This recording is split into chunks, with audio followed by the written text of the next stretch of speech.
Benvenuti su Voce Strumenti Interiore, capitolo 6, voce parlata.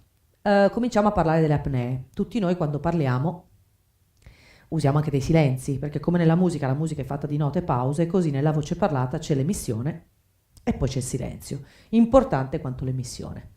Nel libro si parla di due consonanti che prendiamo a prestito per fare questi due esercizi. La prima è la P e la seconda è la S. Quando io ovviamente faccio una P, le labbra vanno a contatto. Il flusso è assolutamente bloccato perché quando le labbra sono a contatto è impossibile che l'aria esca dalla bocca. Invece uso la S, perché S condiziona il flusso, lo restringe, lo rallenta, ma non lo blocca completamente. La P ha come conseguenza quindi una pressione sottoglottica abbastanza forte e invece la S ha una pressione sottoglottica, genera una pressione sottoglottica moderata.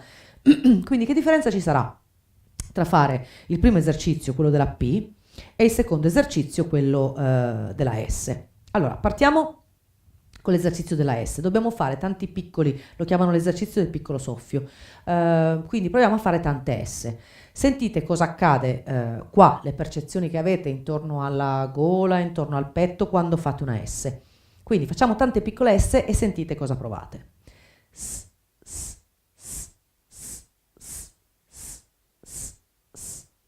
Ok, S silenzio, S silenzio, S silenzio.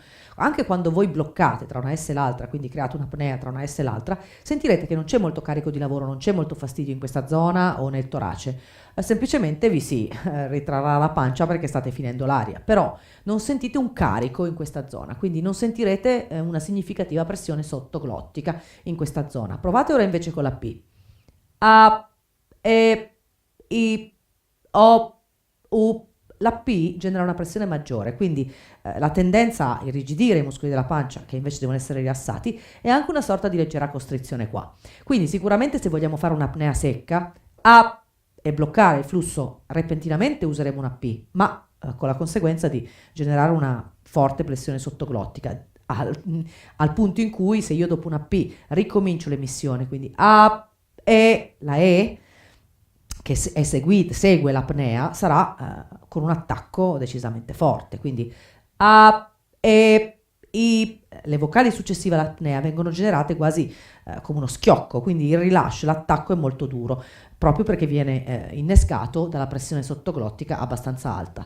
Quindi in realtà a seconda dell'uso e di come volete usare questa tecnica, se volete bruscamente interrompere il flusso, manderete le labbra a contatto. Se invece volete interrompere il flusso in maniera morbida, ricordatevi che non dovete mandare le labbra a contatto. L'esercizio della S quindi vi fa capire la differenza tra una scarsa pressione sottoglottica rispetto a una accentuata pressione sottoglottica che si genera con la P.